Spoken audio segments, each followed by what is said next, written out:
In this video, I will show you how to remove recommended items from Start menu.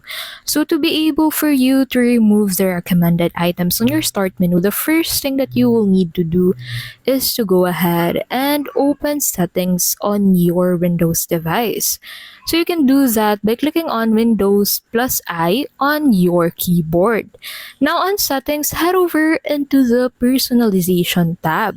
So you'll find that in this section, so click on the personalization button. Now once you're taken here, you'll need to go ahead and click on the start button at the left side of your screen. So on the start button, you'll be able to disable all of the necessary things for you to disable, such as show recently added applications, show most used application, and show suggestions occasionally in Start. So once you disable all of this, the next time you open your Start menu, you won't be able to find the recommended items.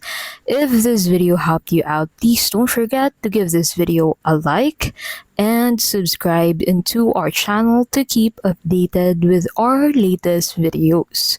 Thank you so much for watching, and we'll see you in the next video.